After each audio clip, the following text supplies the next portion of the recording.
What's up, my friends, and welcome into the PHLY Phillies podcast. As always, we broadcast live from the Xfinity Lounge here at the PHLY studios. We're brought to you by our friends over at Bet365, and as the postseason rolls on, so does our coverage from TrueMark Financial Credit Union. Hello to you and a happy Friday. We've made it to the end of another work week, and we are now officially in World Series mode as Game 1 of the World Series between the Dodgers and the Blue Jays will get set to begin tonight. And therefore, we have a lot to talk about when it comes to the World Series. We'll talk all about it. We'll get into the World Series predictions, who we think is going to win the series, who we think our MVPs are going to be, what could be the standout difference in the series. We'll do all of that. We also want to get into, have some fun today. We're going to talk about the top 5 postseason games at Citizens Bank Park, because yesterday was the 3-year anniversary of Bedlam at the Bank, the home run hit by Bryce Harper to send the Phillies to the World Series against the Padres. We're going to get into our top 5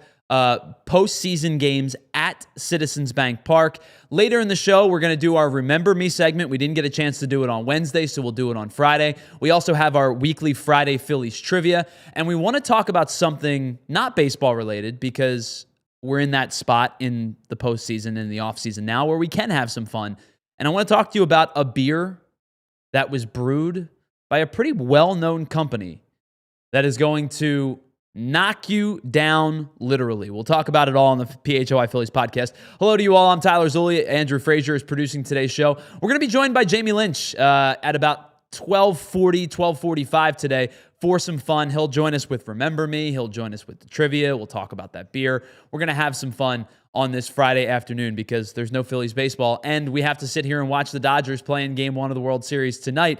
But let's start there, because I think that is the biggest story of baseball, is that the World Series begins tonight. It's the Dodgers for the second consecutive year. It's the Blue Jays for the first time since 1993. So it's been 32 years since the Toronto Blue Jays have played in the World Series. And before we start to get into our predictions and we get into some of our thoughts on the game, Andrew and I were talking about this right before the show started. And it's kind of that old, your team's out of the postseason. Who do you root for? Do you root for the team that knocked you out? Because if they win the World Series, at least you have some validity to losing to the eventual World Series champ. Do you root for the other team because you don't want to root for the team that knocked you out? And it's very funny listening to different Phillies fans of different age groups talk about the Blue Jays, because there is a very clear and distinct split between fans that experienced 93's World Series and the Joe Carter home run versus fans that didn't experience 93 and the Joe Carter home run. So, for example, I was born in December of 93. I wasn't alive when the Phillies lost to the Blue Jays in 93 in the World Series. Andrew was just a baby. What were you, Andrew? 1 year old, you said? Not even 1 year old? Something along that line? Yep, 1 year old. So Andrew was 1 year old. So, I mean, he was alive. Actually, not even, because how baseball lines up. No, I would have just turned 1. Yeah, just turned. So you were like just one in October of 93, right? Mm-hmm. So for Andrew and I, and for a lot of people of our generation, Joe Carter doesn't have that same sting. Now, we remember the Phillies losing that series, and we talk about 93 all the time, and we hold them with veneration because it was a fun group of players who kind of came out of nowhere and had a lot of love and experiences along the way that shaped a generation of Phillies fans, because between 83 and 93 and 2007, there were no playoff experiences for Phillies fans. So you're talking about from 83 to 2007, 24 years, the Phillies made the postseason one time, and they went to the World Series. So there's a lot of love for that team because of that. But I think there is a very steep difference between those that experienced that heartbreak and those that didn't, because I am rooting for the Toronto Blue Jays in this World Series. I have no interest in rooting for the Dodgers. Now, do I think the Dodgers win the series? Yes, I do. Do I think the Dodgers win the series fairly routinely? Yes, I do. In fact, I'm taking the Dodgers to win the series in just 5 games. And I think the Blue Jays are a good team. They won the most games in the American League this season. I just think the Dodgers are on an absolute roll. And even though they have sat around since last Friday, and even though the history of baseball tells you the team that sweeps versus the team that goes to 7 has never won the World Series, and in fact has never won more than a single World Series game. I think the Dodgers are going to buck that trend this season and not only win the World Series, but I think they're going to do it fairly comfortably because of how good their pitching staff is with Snell and Yamamoto and Ohtani and Glasnow and Sasaki out of the bullpen. I just feel like there is a very clear difference between the fans of the Joe Carter era versus the not Joe Carter era, because I am definitively rooting for the Toronto Blue Jays. And I think, Andrew, you are as well, rooting for the Blue Jays in this series. Hello to you. A happy Friday. I believe you're rooting for the Blue Jays as well, correct? I am rooting for the Blue Jays just because, I was 1 year old, and the whole Joe Carter thing it is not inside my brain. I do not know it. And also just because of my experience with the Phillies, the Dodgers have been more of that thorn in the side, so. Well, and I mean, we have seen now in the last 20 years or less than that, the Phillies and Dodgers have met up 3 times in the postseason, which doesn't seem like a ton. But when the Phillies had a stretch of very, very bad, and those two teams haven't met up a ton, like 3 postseason series where 2 of them were significant for the Phillies and 1 was on the way to the Dodgers to get to the World Series. I have a much more a much deeper connection between the Phillies and the Dodgers than, of course, I do the Phillies and the Blue Jays. Of course. But I have seen it in the chat already, right? Like, bleep Joe Carter, bleep the Blue Jays. Yeah, Molly and Barkley's Life says, I hate both teams, to be honest. Can it end in a tie? Yeah. There's like a distinct difference between us as Phillies fans who grew up, let's say we started watching Phillies baseball in the late 90s, early 2000s versus those that experienced the 93 run. Yeah, I mean, it is not a good World Series for anyone inside the Philadelphia area. We have beef with both teams. We have history with both teams. Sure. Significant things have happened with both teams. Some are more, have happened, more recently than others. But, if I'm going to pick a team, I really just, look, the Dodgers won last year. We all know what the they Mariners are. were going to be that team, to be honest. I'm also an underdog guy. I really enjoy watching the team who shouldn't be the winner win. I love that. I love seeing the upset. Unless it's obviously a Philadelphia team, then, let's go. But, Toronto, they've been on the back burner of their for a long time. No one expected them to be this good. I remember early in the season, everybody was like, "Oh my gosh, can you believe that the Blue Jays are playing better than the Yankees?" So just to see them come in, I'd like to see them beat the Dodgers. Well, Who wants to see a repeat? Come on. And Stephen Paul even brings up, you go back, other than a fan of that team. You go back even further. Stephen Paul brings up the 76 Black Friday. We talked about that remember when we did our top 10 what ifs. Yeah. 76 Black Friday was like number 2 or number 3 on our top 10 list, because even as somebody who wasn't alive in 76, just somebody who appreciates the history of the Phillies and the history of baseball, you look back on that 76 team, and that might have been the most, or maybe the second most talented Phillies team ever.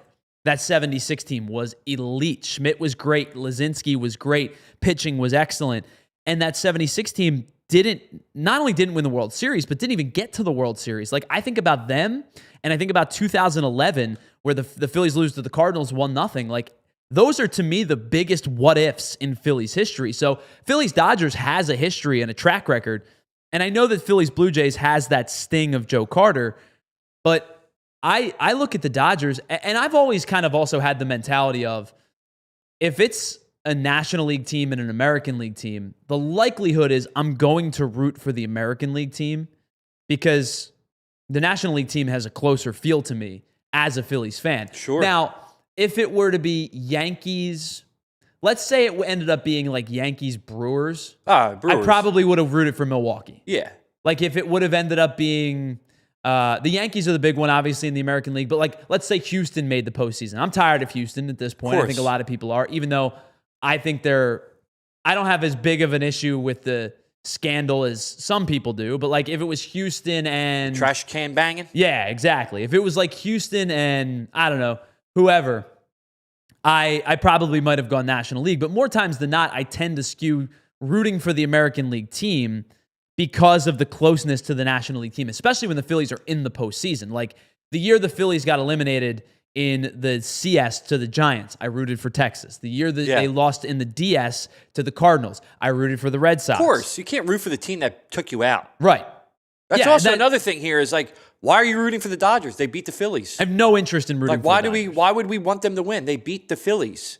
And I think, too, on top of it, is it's everybody has the right or wrong, because I know that, like, I don't have as big of a problem with the spending boatloads of money because it's inside the rule. Like, the Dodgers aren't cheating, right? They're not like, they're not circumventing rules to be able to pay their players. They're just saying, hey, we'll put the escrow up front. We have the cash, the liquidity to do it, and then we're going to just pay these guys forever, and basically in perpetuity. And it is what it is. But like the Shohei Ohtani deal, he's making what, like $2 million or $5 million this year, and then later down the line when he's going to be 50, he'll make 20 or something like that. Like they have the ability to do it. I have no problem with that. But I would like to see a team other than the Dodgers win the World Series, especially considering it would be the first time since the 99-2000 Yankees to repeat as champions. Yeah. I would prefer the Blue Jays to win this series.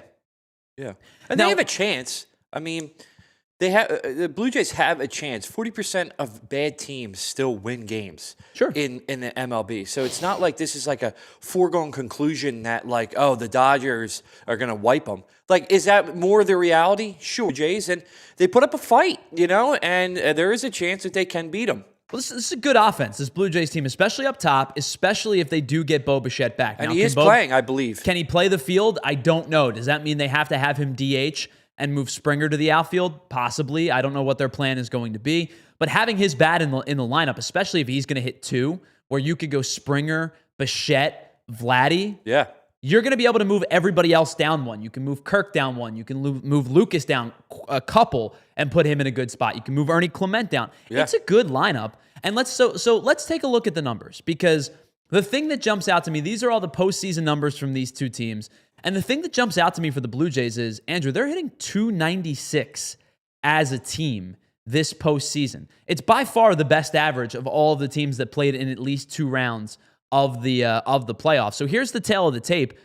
The Blue Jays are averaging almost 6.5 runs per game, whereas the Dodgers are averaging just over 4.5 runs per game.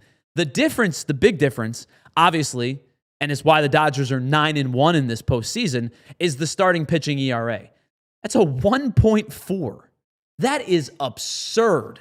Between Snell, Yamamoto, Glasnow, and Ohtani, they have a 1.4 starting pitching ERA, because the Blue Jays starting pitching hasn't been awful. 3.33 is very respectable. It's just the Dodgers numbers are off the charts how good their starting has been. And then the bullpen numbers of 4.88, but honestly, Andrew, it's been almost a little bit skewed by that one game that Clayton Kershaw came out of the bullpen and was rocked in the Phillies series, because other than that, their bullpen's been pretty good. Now, they will be without Alex Vesia, who reports came out and he said, yesterday, and we're not going to dive into it. I have no idea what it is. I'm not going to poke around because personal matters are personal matters, but he put out a message that basically said a deeply personal matter, and he's away from the team. Yeah. So they're not going to have Alex Vesia at least to start the series. I don't know if he'll be available. We don't need to know what it is at all, right? Like, I don't mess around with personal stuff. Like, family is way more important to me than job. And so if something's going on with his family, whatever it might be, like, you go be with your family. 100% behind you on that. But for the baseball side of it, they will be without Alex Vesia, at least for the beginning of the series, which is going to hurt them because he's their big lefty out of the bullpen. But their bullpen is still going to be structured in a way where they're going to use Sasaki in the closer's role. Banda's been pretty good. They'll use some of the other starters, like especially because of the days off. You may see a Tyler Glasnow in Game 1 type of scenario and still start Game 4 just like he did against the Phillies. But that bullpen ERA is kind of skewed because of the fact that Clayton Kershaw wasn't very good in Game 3. Other than that, they've been pretty good for the most part, and they really haven't needed them, right? Snell pitched 8 innings in the game in the NLCS. Yamamoto went complete game. Shohei was excellent in his start. And Glasnow was good in his start. Like, they really haven't needed their bullpen other than a handful of guys throughout most of the postseason. Now, for the Blue Jays, they are going to start Trey Savage in Game 1. This is a really cool story, Andrew. Trey Savage, who, by the way, is a Boyertown grad, I believe, fairly local kid, which is pretty cool. Yes. Started the year in Low A Dunedin. He pitched in Dunedin, in High A Vancouver, in Double A New Hampshire, and in Triple A Buffalo before being called up to the big leagues, and he made exactly 3 starts in the regular season before the postseason began. His splitter is nice. He likes to pound the strike zone early with the fastball, and then he goes heavy breaking ball, slider, splitter on you. He's been very, very good for the postseason, but a rookie gets the start in game 1, and they're trusting him. They believe in this kid. They think he's been good. He has been good, and they're trusting him in game 1 because of obviously having to play 7 games. Their starting is a little bit burnt, and they're going to go to this kid for game 1 against Blake Snell. Now, I will say this. The one thing that concerns me for the Blue Jays, I'm going to give you some pitchers' names, Andrew. You tell me what they all have in common. Trey Savage, Kevin Gausman, Shane Bieber, Max Scherzer, Jeff Hoffman, Chris Bassett, Eric Lauer, and Louis Varland. What do all 8 of those pitchers have in common? That they throw with the same hand. They all throw right-handed. Do you know what that means, Andrew? You know who I'm putting my money on as the MVP of this series? Max Muncy. Max Muncy. Yep. Max Muncy this year against lefties has a 923, or against righties, excuse me, had a 923 OPS. 16 of his 19 home runs came against righties in the regular season. 57 of his 67 RBI came against righties. Now, he's only 6 for 28 in the postseason, and 4 of those 6 hits came against the Phillies. Man. But if I were to put money on a like Shohei, Freddie Freeman, Mookie Betts type of player, you go Muncy. I'm going Max Muncy. Sure. I saw earlier in the week he was plus 3,500 to win the MVP. What? I like those odds. I'll put your money down on that. And I think he's going to play most of the series with almost every pitcher in the Blue Jay staff. I might be looking at that. So I'm going to go Max Muncy to win the MVP of this series. Now, the last thing about this series, Dodgers starting pitching. We talked about it a little bit earlier in the show. Blake Snell gets the ball in game 1. He's been on an absolute heater this postseason. 3 postseason starts, 21 innings, just 2 earned runs. He's got a .86 ERA, 28 strikeouts, 6 hits, 11 base runners total. He's looking to go 4-0, and if the series goes a little bit deeper, there is a possibility he could potentially go 5-0. And the last pitcher to go 5-0 in a postseason was Nate Eovaldi for the Texas Rangers in 2023. He's been unbelievable. And I think that if he sets the tone in game 1, this could be a shorter series for the Dodgers. I'm taking the Dodgers in 5. The longer the series goes, the longer the Blue Jays hang around, I think they have a good chance because of their offense and their big thumpers at the top and getting Bichette back. I think if this series goes into 6 or 7, I would love to see the Blue Jays put up a fight. I think this is going to be on the shorter side. I'm taking the Dodgers in 5. Andrew, I know you said you think a shorter series as well. Did you give an official game prediction? Yeah, I'm also going to go in 5. I just feel like that's kind of where it's headed. All right. So we're both taking Dodgers in 5. Put down in the chat what you think this series is going to be. We're going to take a break. On the other side, we're going to get into a little bit of fun. We're going to talk about our top 5 postseason games at Citizens Bank Park, because that's where we're at this point in the regular season, or in the off season. It's the PHLY Phillies podcast. We broadcast live from the Xfinity Lounge, and we will be right back after this. Well, as we talked about, that series starts tonight, and if you call yourself a baseball fan, you have to get Xfinity. You don't want lagging, buffering, having to switch between apps, trying to figure out exactly where you're going to find the game. If you call yourself that big baseball fan, you have to get Xfinity because it's the ultimate sports destination where you get all of the best games and your favorite teams all in one place. And the way that you watch, it becomes next level. You can watch up to 4 games at once sometimes with the quad box. And with the perfect fan flex, you get all of the action right there in your living room. And plus, with Xfinity's incredible crystal clear optics, plus 4K enhanced sound, it's going to feel like you're at the ballpark. So when there's a big home run tonight or a big strikeout late in the game with runners on, you're going to feel like you're at the ballpark, and you don't even have to leave the comfort of your couch. You've got your snacks, your drinks, your couch, your bathroom, no parking fees. You can do it all right there from the comfort of your living room with Xfinity. And on top of that, you get real-time notifications and live stats right on your TV. So next game day, make sure the big fan in your life isn't a big fail. Learn more at Xfinity.com. Xfinity, imagine that.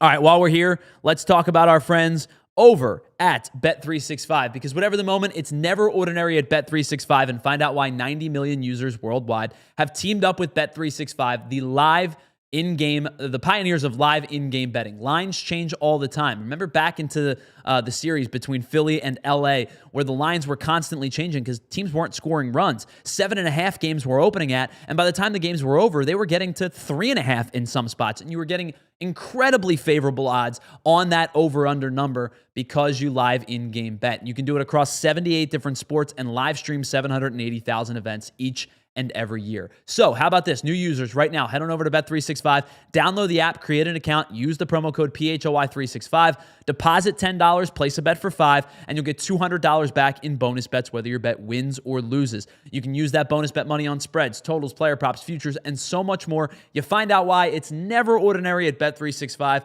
Must be 21 and physically located in PA. If you or someone you know has a gambling problem and wants help, please call 1-800-GAMBLER. What's up, everybody? Welcome back to the PHLY Phillies podcast. Hello to everybody in the chat. Got a couple of predictions. Molly in Barkley's Life says LA in 6. Think the Jays steal a game or two because of the Dodgers' pen being so putrid, but goes with LA in 6. Stephen Paul says the Dodgers in 5. Provolone John says Dodgers sweep. Just don't see the Dodgers being any good against that pitching. Futz says Dodgers in 5, but the Jays tonight. So Jays win game 1, and then the Dodgers win 4 straight.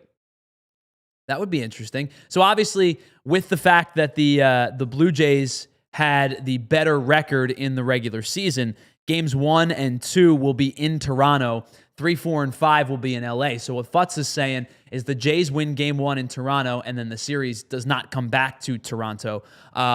Stephen Paul also agrees, says the game 5 will be the end of it. Provolone John says sweep, so we'll only get to 4 games. With Molly and Barkley's life prediction, that series will get back to Toronto, but just for 1 game.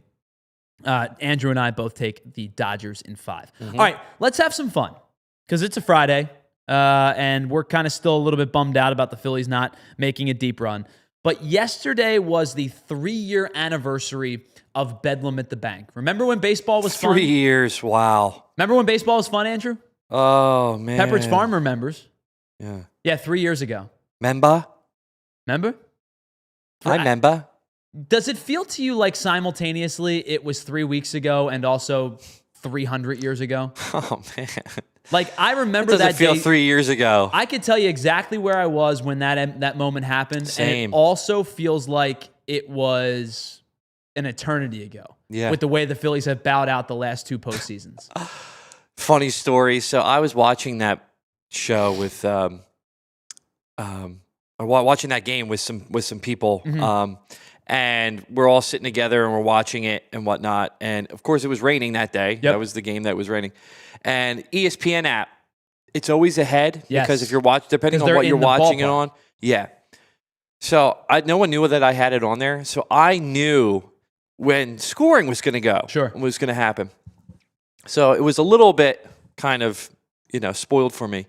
But I called it because I saw. Right. I was doing it every series. I'm like, I bet. And everyone's like, dude, how do you know this? How do you know this? Like, prognosticators. This is insane. Like, yeah. So I did that for that. I was at the Fanatic Studios. We were getting ready for a Flyers game, I believe.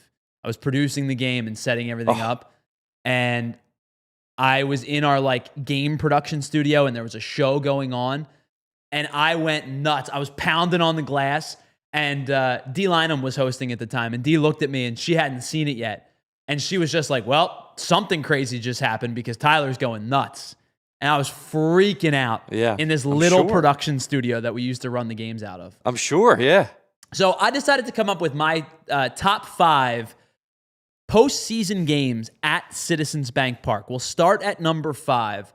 And Andrew, we're going to go back to 2008. And Unsurprising, a lot of these games are going to be either 2008, 2022, or in those big runs because the Phillies have had, 7 postseason appearances, I believe, since 2000. Let's see, 7, 8, 9, 10, 11, 22, 23, 24, 25. Actually, 9. 9 postseason appearances since 2007. But let's start in 2008. We're going to go back to NLDS Game 2. The Brett Myers at bat. Game 2 against CC Sabathia. Brett Myers was 4 for 58 in the regular season. It's a good picture of him. Heading into that. That wasn't the game, unfortunately. I couldn't find a picture, but Brett Myers couldn't hit. He was 4 for 58 on the regular season. So he draws a 9-pitch walk against CC Sabathia, fouled off a couple of tough pitches to spoil the at-bat, and then the ripple effect of that, the 9-pitch walk, he walks J-Roll on 4 pitches, wasn't particularly close on any of them, loads the bases up for Shane Victorino, gets Victorino down 1-2, and then hangs a slider. Victorino crushes it into left field. Phillies go from 1-1 tie to 5-1 lead in the second. CC ends up going just 3 2/3. He ended up throwing 98 pitches, doesn't even get out of the 4th, and the Phillies take Game 2. And that game, if I remember correctly, that game started early.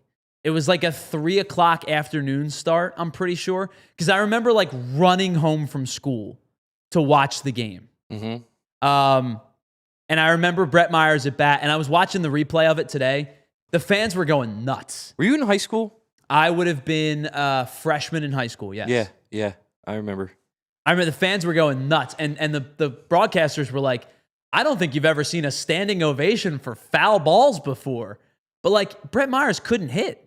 We all knew Brett Myers couldn't hit. Of course. And he was facing CC, who was you remember that whole year with Cleveland and then with Milwaukee? Yeah. CC was nasty that year. Oh, I remember. And a 9-pitch at bat leads to the Shane Victorino home run.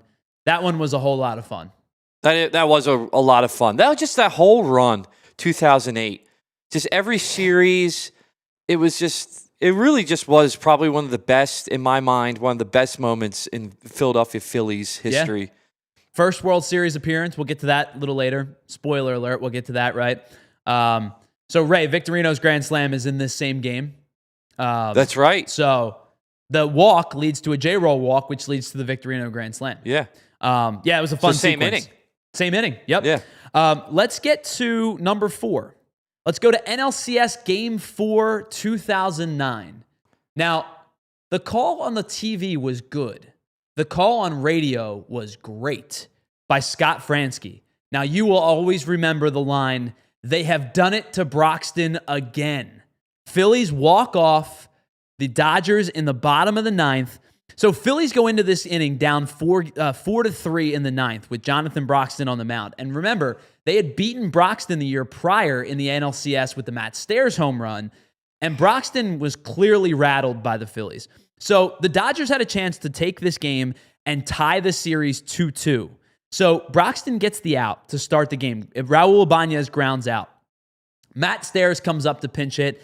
And Andrew, I don't know if you remember this or not, Broxton wanted nothing to do with Matt Stairs. Oh, yeah, because of the season. Because of the year before. Year before, yeah. Walks him on 4 pitches, and none of them were even close. They were down and away fastballs. Yeah. And remember at the time, Broxton was throwing 98, and we were like, whoa, this dude's throwing hard. Yeah. Now 98's nothing. I know. But at the time, it was wow, this dude's throwing 98, 99. They used to flash it up in red. And the little flames would be a little flame up. that would come up. Yeah, I remember that. So that would pop up, but he wasn't even close. So then Stairs walks, Bruntlett pinch runs. The very next pitch, Broxton hits Chooch to bring up Greg Dobbs, who pinch hits for Brad Lidge, actually, because pitchers were still hitting at the time. Greg Dobbs lines out. So it's 2 on, 2 out for Jimmy Rollins, and J-Roll drives one into the gap. Phillies walk it off Broxton, and they take the commanding 3-1 series lead. They win the following game to go on to win the NLCS 4-1. And, right, they won the NLCS 4-1 that year, I believe. Let me double check, because I don't want to get it wrong. I believe they won it 4-1. Yes, they win the following game 4-1. They go to the World Series for the 2nd consecutive year. And, in fact, I believe prior to this year, the Phillies were the last National League team to go to back-to-back World Series prior to the Dodgers doing it this year. Yeah, I think so. But J-Roll ends up winning it, and if you remember that Fransky call, like they have done it to Broxton again, is one of the best Fransky calls of all time. Yeah. All right, let's get to number 3, which takes us to the following year. NLDS Game 1, 2010. The Roy Halladay no-hitter. Oh, yeah. The first postseason appearance for Doc after 11 full seasons in the big leagues. It was not only his first postseason appearance, it was his second no-hitter of the year after the perfect game in Miami back in June. The only base runner he allowed was the walk to Jay Bruce. He was just in utter, complete control. 8 strikeouts, 104 pitches, 12 ground balls, just 1 over the minimum. And Andrew, you know I love my expected numbers and my computer stats. Mm-hmm. The Phillies never were below an expected win percentage of 52%, and that was the first pitch of the game. They never were below 61% after the first inning, and by the third inning, it was 80% or greater. Doc was in utter domination mode that night against the Reds. And do you remember the story Jay Bruce told? Or not Jay Bruce, Joey Votto told? So Joey Votto got into the box. I think it was his second at bat. Doc was starting to roll. It was the 4th inning. Joey Votto, who was an elite hitter in his own right, super smart, cerebral hitter, got into the box, and he said, I'm going to step out. I'm going to try to break up Doc's rhythm. So he gets into the box, and right before Doc's about to begin his delivery, steps out, calls time. And he's like, I'm going to do it again. So Doc gets in real quick, calls time again. They meet up in the All-Star game the following year, and Doc comes up to him and goes, hey, Joey, remember that time you stepped out of the box in the no-hitter? And Votto's like, yeah, ha, ha, ha. It was, I was trying to throw up your groove. And he was like, yeah, I was ready to kill you. And Votto thought it was like he was joking. But Doc, when Doc was on the mound, there was no joking with Doc. He was like dead serious. He's like, I'm ready to fight you. Yeah. And Votto was like, whoa, dude. All right. But that was the locked in that Doc had that night. Philly scored 1 in the first, 3 in the second, and won the game 4-0. Got to Edison Volquez, and that was all they really needed. Doc was elite that night. All right, let's get to number 2, which is what started this whole conversation. Number 2 is the 2022 NLCS Game 5 Bedlam at the Bank. Oh, yeah. To me, the most iconic moment of Bryce Harper's Phillies tenure. So let's go back. Zach Wheeler tossed 6 really strong innings. The Phillies had a 2-1 lead when Zach Wheeler departed the game. Padres scored in the 7th to tie it up 2-2. You brought it up, right? The rainy weather, the inclement weather. You remember Sir Anthony Dominguez could not get a grip on the baseball? No, yeah. Threw 2 wild pitches in an inning. Yeah. Ends up scoring a run. The Padres go up 3-2. Yeah. Then in the bottom of the 7th, Bryson Stott had a double. They intentionally walked Kyle Schwarber to get to Rhys Hoskins with Robert Suarez on the mound, and Hoskins flew out to right to end the 7th. So it was 3-2 in the 8th. Then to the bottom of the 8th we go. JT Realmuto singled to start the 8th, and that's when Bryce stepped up. Falls down in the count 1-2, fouled off 2 really good fastballs, sat on a nasty 1-2 changeup, which might have been a strike, might not have been a strike. Who am I to say? It wasn't. But in the eyes of the umpire, it was not. It wasn't. And then the 2-2 fastball, Harper dumps one in to the left field seats to take the 3-2 lead. To take the 4-3 lead. It was the 10th career postseason home run for Bryce Harper, the charge that the Phillies needed. Ranger comes in, pitches the top of the 9th. He was electric, man. That 2022 postseason, Bryce Harper. Was he hitting 370 in that whole postseason run? It was unbelievable. He was it was just craziness. Let's find out. Let's go find out what he hit because we have that was time. Game 6, right? Game 5. Or Game 5, yeah, that's right. Game 5. That's right, Game 5. You said it in the thing. And listen, they were in the driver's seat, right? But you give them a chance. Sure. They go, because that would have taken us back to San Diego, right? For Game 6, yes. For Game 6. Yep. So 2022 Game 5, he was hitting 419 after that game. In the postseason that year, he ended up hitting 349. But what'd you say, 343? I said 370. I thought it was 373. close. So he was 373 prior to the last game of the World Series. He ended up hitting 349 that postseason. We need that Bryce back. We need that Bryce. Yeah. We had that. If we had that Bryce this year, I think I don't know. I think things would have been a little different. We could talk about that all day, right? You have the what ifs, the could have, would have, should have. You have that Bryce. You've got a different team, right? Yeah. Because you have a legitimate, like, he was 3 for 15 in the postseason, but Schwarber didn't hit, Turner didn't hit. We've talked about it plenty, right? But like, yeah, you have that Bryce. Would have helped. Yeah, sure. In a series like the one against the Dodgers. Robertson started the inning. He just went a third of an inning though because he walked 2. Suarez ended up coming in to get the save. He got the final 2 outs. All right, let's get to number 1. No surprise here, right? Number 1, Game 5, Part 2 of the 2020 or the 2008 World Series. So not only did we have to wait 48 years for a World Series title between 2000, did we have to wait 28 years? That's so crazy. Between a World Series title between 80 and 2008. We also had to wait an extra 48 hours because of a rain delay to see the clinching Game 5. Now, as Charlie Manuel said in between the rain delay, said he wouldn't want to trade places with the other team. Phils were up 3-1. They were in the driver's seat. But, again, like you said in NLCS Game 5, you give them a momentum, anything weird could happen. Phillies were able to snuff it out with the win. So the Phillies and the Rays, if you remember, got postponed in the rain delay, but only after the Rays tied it up, which was some BS if we're being honest. But obviously, Major League Baseball didn't want a World Series game to end in a rain delay because technically it could have been called a completed game because they were in the 6th inning.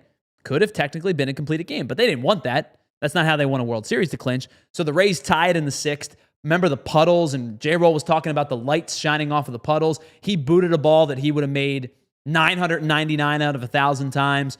It was a bad, sloppy game because of the weather. So they pick it back up 2 days later.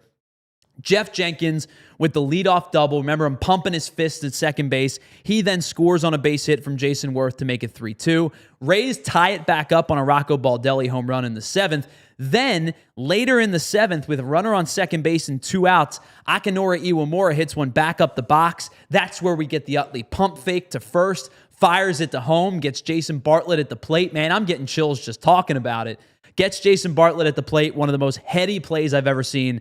And then later in the game, Pat Burrell's final swing as a Philly bounced off the top of the wall. Eric Bruntlett comes in to run for him. Pedro Feliz with the seeing eye single back up the middle, gives them the lead for good. Brad Lidge comes in the 9th, strikes out Eric Hinsky to end the game, and the Phillies World Series drought is over after 28 years. What a wild 72 hours of Phillies baseball. Crazy. Do you remember that rain delay? Yeah. And watching the puddles form? Yeah. And just being like, dude, they gotta stop this. Yep. And they let it go and let it go and let it go. And it felt like what they were waiting for was the Rays to tie the game up. Yeah. And they did. Hamels was great. Yeah, they didn't want to leave it. Nah, they weren't going to let it leave it be 2-1. But do you remember after so they come back out, I'll never forget Jeff Jenkins. Jeff Jenkins hits a screamer into the right center field gap. And I remember him standing on second base. Veteran who had never played in a World Series prior to that year. That was his moment.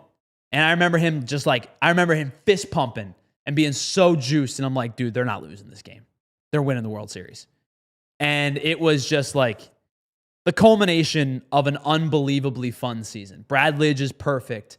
Ryan Howard, Jimmy Rollins, Chase Utley, the core gets it done. Jason Worth kind of comes out of nowhere and is that dude in right field. Shane Victorino, Shane Victorino with big moments.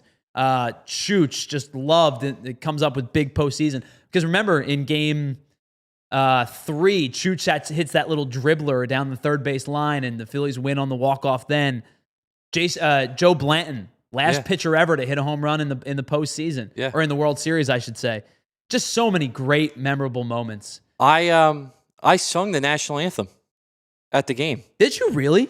Were you part of like a children's choir or something? The day they won the pennant. My high school choir.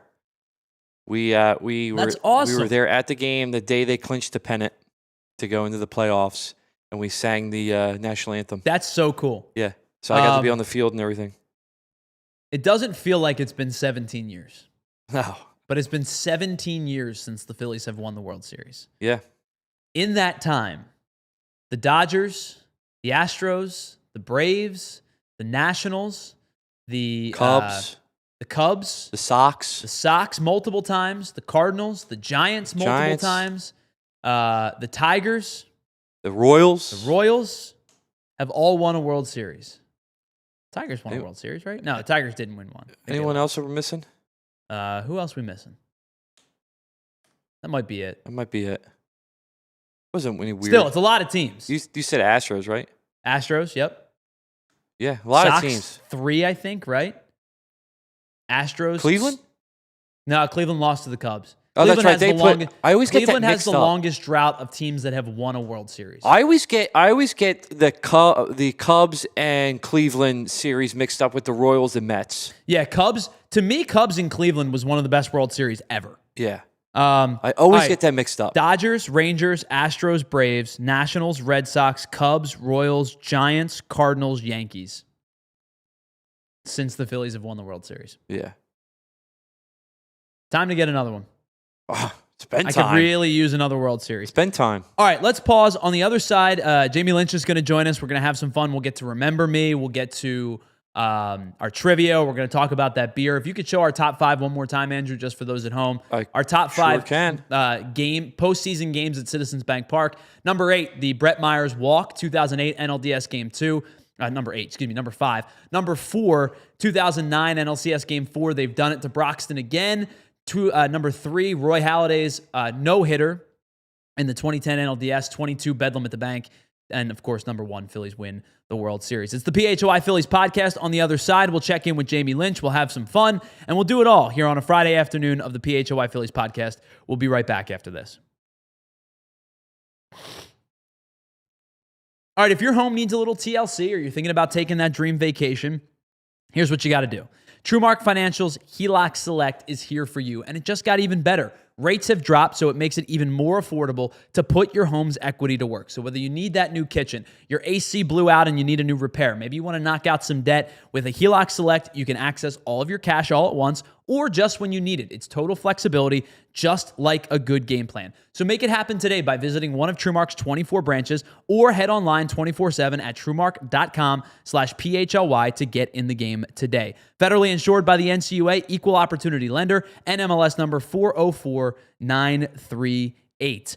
All right, let's tell you about our friends over at Elkin Chevrolet. You know what a winning championship formula feels like, right? Great defense, timely hitting, good pitching. And with Elkin Chevrolet, you know what championship level car deals feel like. It's right off Route 73 south in Marlton, New Jersey. It's just a 3-man team. It's our friends Jason, Adam, and Josh, their brothers, who are in the store every day calling the plays and delivering wins. There's no strikeouts. There's no drop third strikes. It's just a hometown squad with a deep bench of Chevys and prices that'll make you cheer. They call it honkin' good deal and a honkin' good service. And trust me, it is a home run. So if you're scouting for a new Chevy or a pre-owned MVP, make your move at Elkin Chevrolet. Real brothers, real deals, and a whole lot of honking good service. Shop now at elkinchevrolet.com. Together, let's drive. Welcome back to the PHLY Phillies podcast. We're joined by our buddy, our head of content, and I think somebody who is very excited for some moves that we've made over the last week between BG, some moves that we're going to be announcing in the coming days. It's our buddy Jamie Lynch, who I think at one point is going to be allowed to actually go home. No, I live here now. It's okay. I got a little dog bed in the back. Nice. It's pretty comfy. Yeah, you and B share the dog bed. I was in dress down mode today. I forgot I was going on camera. So I'm in my Mack Weldon comfy joggers. You have socks and sneakers. Well, you live here. I do have socks and enough sneakers for me. on, so that's you live here, so you have to be comfortable. Yeah. I just brushed my teeth. Jamie, before we get into the fun, I just did the top 5. Phillies are fun? No. It's fun outside of the Phillies. Yeah. I got into our top 5 playoff games at Citizens Bank Park. So I'm going to give you them real quick, and then we'll do the fun. Number 5 was the Brett Myers walk that led to the Shane Victorino home run. I was in the Game 2. building that night. That was unreal. Number 4, the 2009 NLCS Game 4. They've done it to Broxton again. The J-Roll walk-off. That was awesome. Number 3, Doc's no-hitter. Number 2, Bedlam at the Bank. A playoff no-hitter is number 3. Think Yeah, about that. that's how good. Number 2, Bedlam at the Bank, and then number 1, of course, Phillies win the World Series Game 5. Yeah, I enjoyed that night. That was a lot of fun. Any omissions, or would you change any of the order around? No, I don't think so. I mean, it's hard to top a World Series. Maybe 3 and 2 you could tweak a little bit, but that would be my only one. All right. All right, so Jamie, we started playing a game called Remember Me. And that's from Coco. It's from Coco, yes. Good pull by you. Me. So it's kind of like what we used to do with Guess That Hitter. Sure. Great American Ballpark will not be featured. That was a lot of fun. It was. But so it's just 3 players that have come to my head today. Uh-oh. Now, the only rule is they've played from 2000 on. I'm not going to give you somebody from like 72. That's just not fair.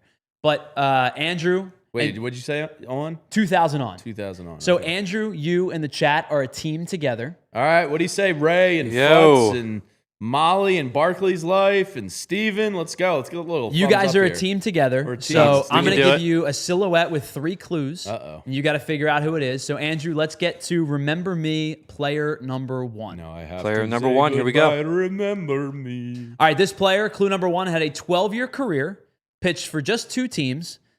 He twice led the American League in wins and games started, and 3 separate times in his career finished top 5 in the Cy Young voting. That's a left-handed pitcher. It is not. He's got long hair.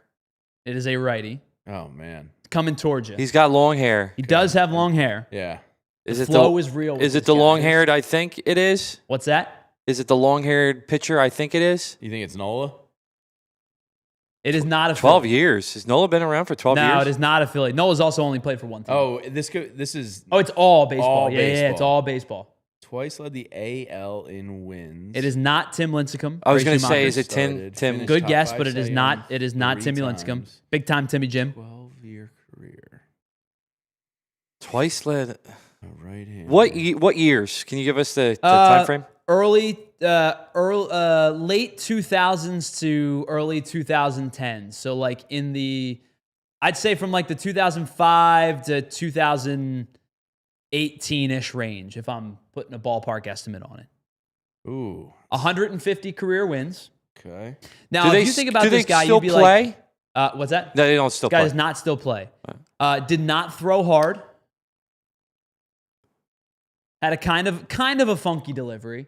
Not as funky as Lincecum or like a Dontrell, but kind of funky. Twice led the AL in wins. That's the one I'm hung up on. And I'll give you your final clue. Oh, we got another one? I'll give you one more. All right. Mainly remembered as an LA Angel. Oh, Jared Weaver. It is Jared Weaver. Well done. Good pull. He's a sneaky one because... He's a good player. I guess I didn't... It didn't come to me right away that he would be that much of a top Cy Young finisher. Yeah, he was kind of nasty for a while. He was the only pitcher the Angels had for like 37 years. Well, that's why he ended up throwing Oh 35 my gosh. games at a time. Yeah, I remember him. Led the league twice in starts. It was like 34 or 35. Yeah. He had like the Brett Myers thing going on with the little soul the patch. chin. That was kind of in during the... He's got a face of a guy that just loves to dip. Oh, for sure. yeah, You dude. knew he was stuffing pouches. Oh, he wasn't even pouches. He was just raw dip into the side of the mouth. Yeah. Sticking dip in his ears. All right, let's get to number 2, Remember Me. Oh, that's the wrong thing. Here Bryce we go. Harper. Bryce Harper. Number 2, this guy had an 11-year career. 17. Played for 7 different teams. Vagabond. Now, a big storyline with him was he hit a walk-off home run in the World Series after hitting 0 home runs the entire regular season. And between the years 2003 and 2006, this guy swiped 212 bags. Mostly known as a defender, speed guy. Had an okay bat, but no pop at all. Walk-off home run in the World Series. And I'll give you one final clue that's not on Speedster. here. He, at one point towards the end of his career, signed a minor league deal with the Phillies, but never actually played for the Phillies.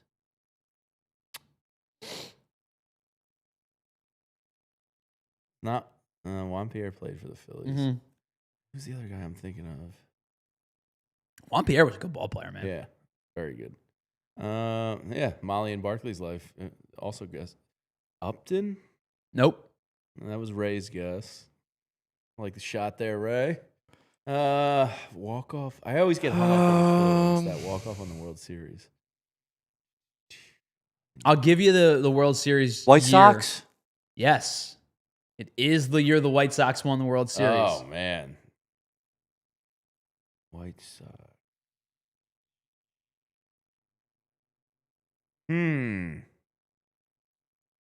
This is kind of torture. A speedster from the White Sox. I didn't realize he had that many stolen. Like, I knew he was he had a 70 stolen base year one time. So we're probably talking about an outfielder. Yep.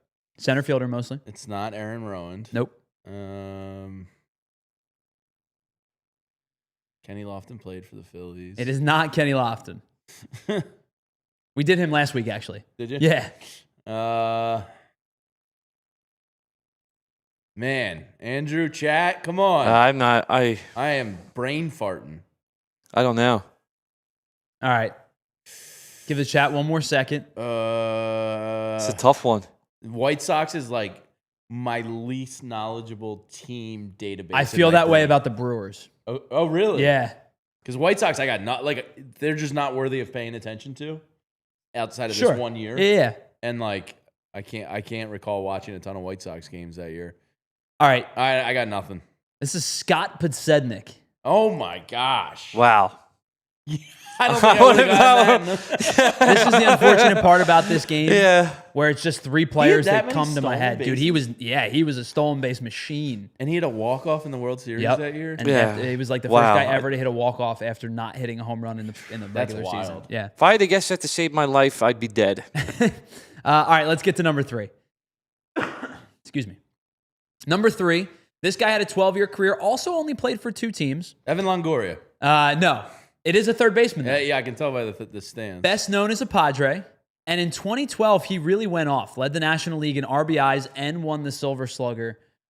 This was a dude who came in, played forever, but like really had a very small peak.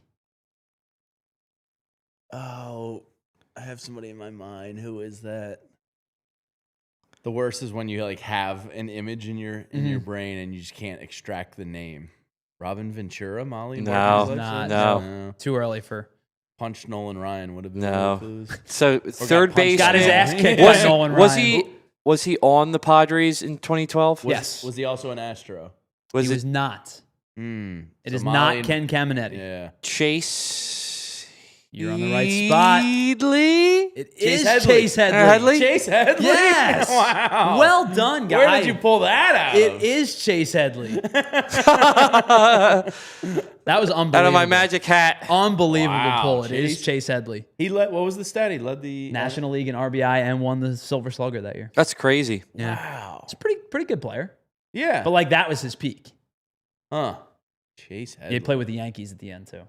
It was cooked by then. All right, we're going to pause. On the other side, we have a trivia question for you guys still. And Jamie, I got to tell you about a beer that might not actually be a beer. I like beer. It might need to be classified as vodka. We'll tell you about it on the other side. You have my attention. It's the PHLY Phillies podcast. We're broadcasting live from the Xfinity Lounge. We'll be right back after this. All right, you know that weather's starting to turn chilly, and the last thing that you need is your home projects to pile up, especially your outdoor ones. That's where Ace Hardware Home Services comes into play. They bring the trusted local pros that come right to your front door that help you get your home ready for the colder months. From heating tune-ups and plumbing fixes to generators and emergency repairs, their experts handle it all with no guesswork, no stress. It's just local pros who get the job done right, and satisfaction is guaranteed. Find the help that you need for your next home project right now by heading over to acehardwarehomeservices.com and tell them we here at PHLY sent you.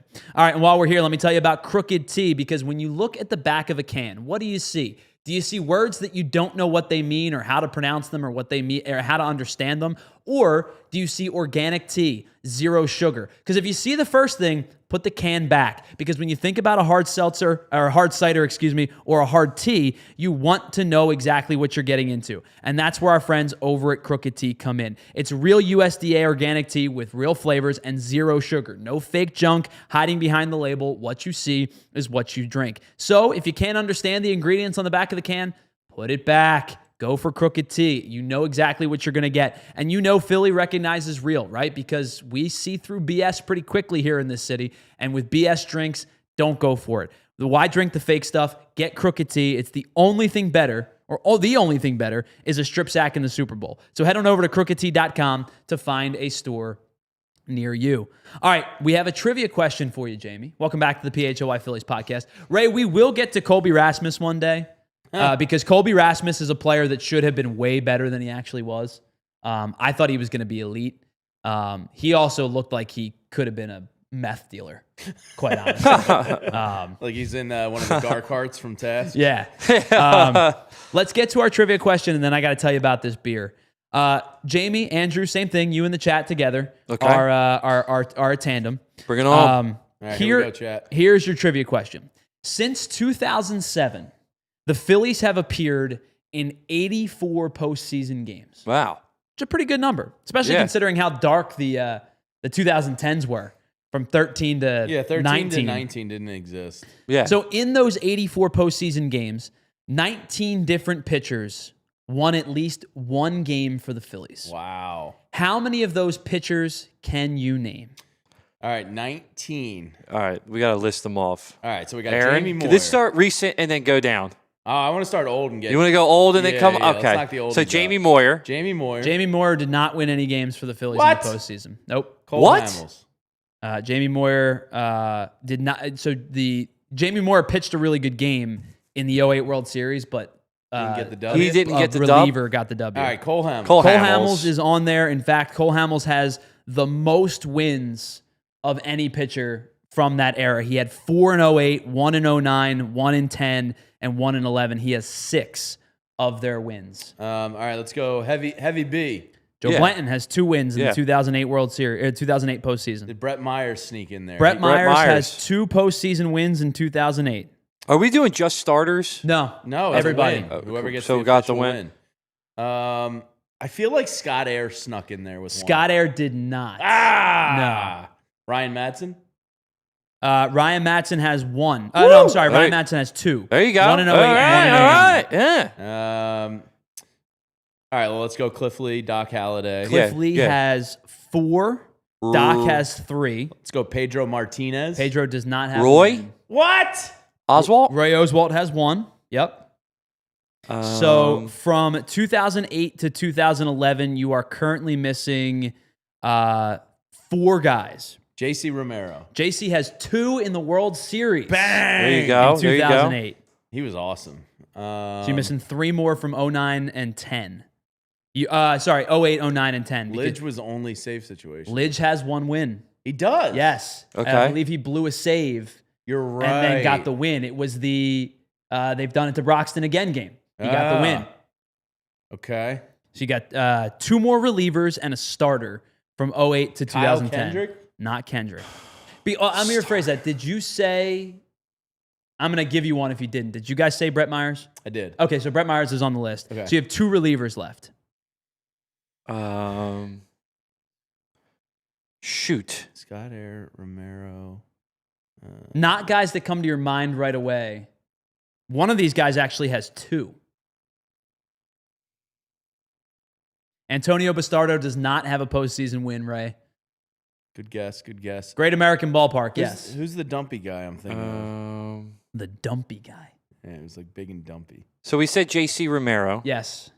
We said You're Brett done Meyer. 08. 08 is filled. Okay. You have 1 in 09 and 1 in 10. And the guy in 09 actually won 2 games.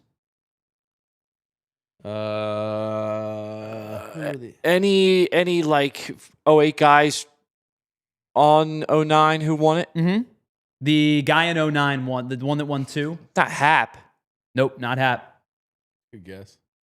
By the way, before we continue, I want to say thanks to everybody on our streaming services. If you're watching on Roku, Samsung, Xfinity, head on over to allphly.com to watch the rest of the show. We are officially in extra innings. We'll get it one day. Did you say Kendrick? Kendrick does not have a win. Kendrick, he was a no. Both relievers. Both of these guys are relievers.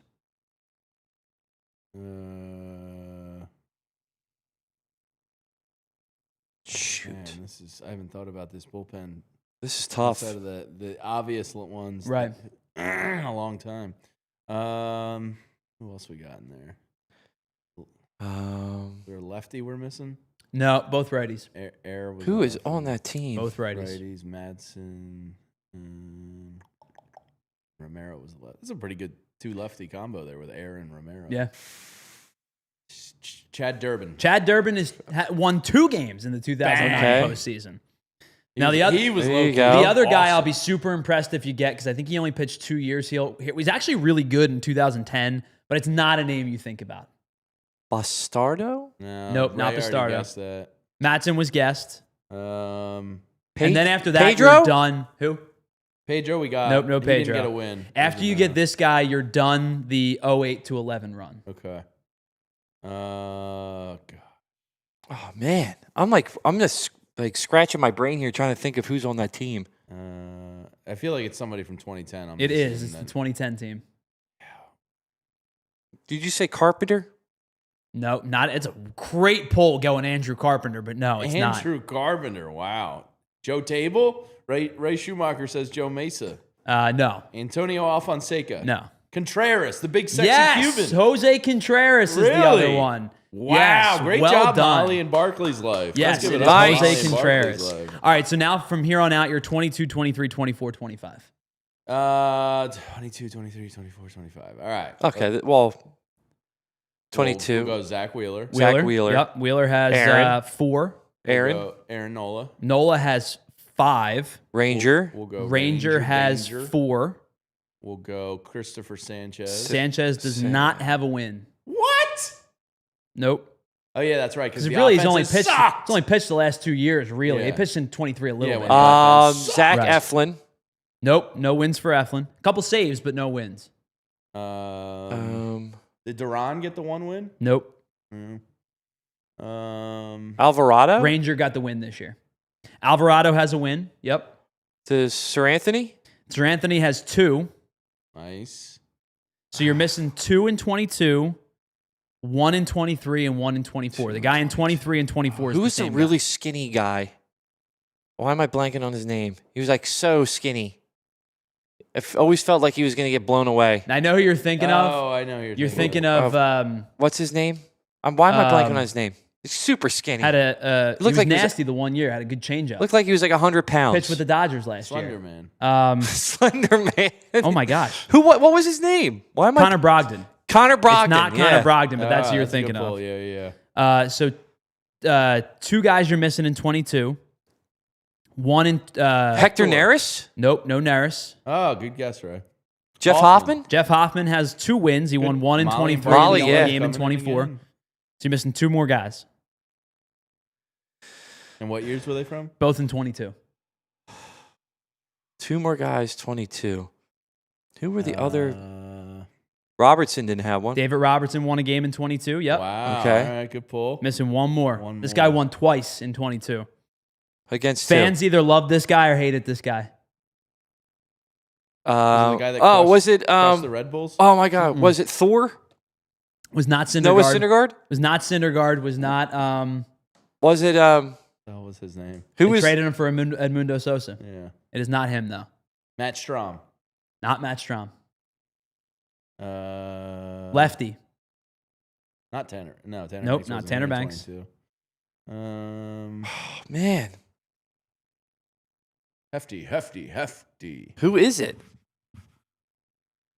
Alvarado was already said, Ray. But a lefty. Yep, lefty. Heavy breaking Walker ball. wasn't. And when I say heavy, I don't mean like nasty. I mean like he threw a ton of breaking balls. Walker was not on the team, right? Nope. He's right-handed too. Lefty reliever in 22 with heavy breaking balls. This is torture. Went to, I believe. Is he named after a amusement park? I will give you one final hint. This guy is the only Corey Knebel? No, not Corey Knebel. This is the only player in baseball history to play for all 5 National League East teams. Wow. Wow.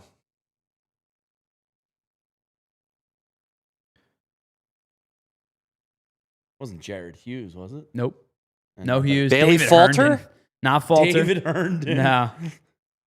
All right, I'll give you a couple more seconds. Brad Hand? It is Brad Hand. Oh, yeah, dude. Wow. Yeah. Well done, Oh, guys. man, I was Andrew diving with two deep. out of his backside today. Well done, guys. Well done. Wow. Brad All right, Hand. excellent work on the trivia here, guys. All right, we're going to end today's show with this crazy beer. Jamie, what's the, and Andrew, I'll ask you too. You guys are both beer fans. What is the heaviest ABV beer you've ever drank? Ooh. I think 18. I think I've had like a 14 before. I was going to say, I think 13, 14. Yeah, I maybe. think 18. How do you feel about a 30%er? Isn't that alcohol? I mean, liquor. That's why I said it feels like it should be vodka. This is the Utopias collection by Sam Adams Brewery. They are offering this in what looks to be chalices almost, and it is $240 a bottle. And What? I got to be honest with you guys. They have this whole write-up on it, and it's like tasting notes. I don't know, what the hell are the tasting notes? Like rubbing alcohol? I could just drink Windex at that point. 30% beer. So it's a blend of... What size is that $240 bottle? I don't have the picture of it, but I'll show you the image. Dude, it looks like it's like in a cognac bottle. Yeah, it looks like a cognac bottle. It looks like it's... So can you just pour yourself a little? I think it's probably a save it? taster type of thing. That's a nice bottle. So is it carbonated? No, it's just a beer. But it's brewed in white port barrels, along with traditional ruby port, cognac, and Scotch casks, and it is 30%, perhaps the strongest beer on earth. Sam Adams goes as far as giving you a food pairing. They like to pair it with clam chowder, a really nice steak, or Of course. desserts like pineapple upside down cake. What? Pineapple upside down? What is this, 1957? Yeah, What a apparently you're going to go to random- World War II after this. What a random... the Ray in clam the chowder. chat says Utopia beers by Sam Adams are good, all caps. Now, here's the craziest part. It's a rare but not exclusive beer. However, it cannot be sold or shipped in 15 states because of its ABV. It can't be sold in Alaska, Arkansas, Georgia, Idaho, Missouri, Mississippi, Montana, New Hampshire, North Carolina, Oklahoma, Oregon, South Carolina, Utah, Vermont, or West Virginia. All right, I am PA's in. stunned Pennsylvania's not How on much here. for a glass? Dude, it's got to be like, if you were trying to get that at the bar, if they had it, it's probably an $80 shot. I Like, can't imagine, ever paying that. No. For a Even beer? if you had all the money, why would you just not go get, a $200 great bottle of bourbon or whatever else Yeah, you like? They say Tequila. they recommend you enjoying it in 4-ounce tasters. Huh. That's got to be Pair like... with some milk steak. That's got to be a $20 taster. At least, man. Rum You, ham. are you guys interested? I mean, I would take a sip. I would taste it. If I'm not paying for Evoking it. high tannins and slightly bitter grape flavor. Grape. See, this is where these sommeliers or whatever they're called, are you just BSing me? Yes. You can't be, you're making stuff up, man. You're making With stuff nice up. hints and a back of the throat finish. Yeah, the back of the throat finish is burn, Yeah, gasoline. With a nice taste of coriander. You just going out licking flowers? It's okay. I feel like they taste like alcohol. Yeah. What are you Tastes talking like about? booze. I don't understand. I think it's one of those things where if you have a lot of money, you buy it as a novelty. I don't know if you actually drink it. I think I'm out. Yeah, I mean, if Todd, our new GM, splurges for a bottle and gives some tastings out, sure, I'll taste it, but I'm not paying. Yeah, I would try it. Yeah. All right, that'll pretty much wrap up today's PHLY Phillies podcast. Jamie, thanks so much for hanging out with us. Appreciate you doing the trivia and the Remember Me. Big thanks to everybody in the chat. K-Red, Provolone John, Futz, Ray Schumacher, Molly and Barkley's Life. Everybody that was here, if I didn't mention you, you know we love you. We thank you so much for being a part of today's show. Have a great Big weekend. thanks to Andrew Frazier as well. Yes, have an excellent weekend coming up at 1:30 Philadelphia. And next week, me and Rich are in Monday, Wednesday, Friday. So I'm going to take some time off next week. Going to go take a little vacation with the family. Nice. Celebrate the little guy's first birthday. Nice. And then I'm going to go move. That's not nice. That's not as fun, but I'm going to go do that. So Jamie and Rich will be here. for Monday, Wednesday, and Friday of next week. So look forward to hanging out and listening to those guys as I clean out my apartment. I'll bitch and moan about the Phillies all week long. Well, you'll have a World Series to talk about. Hopefully it is a prolonged one. Well, that's just going to make me angrier. Especially if the Dodgers start to steamroll. Yeah.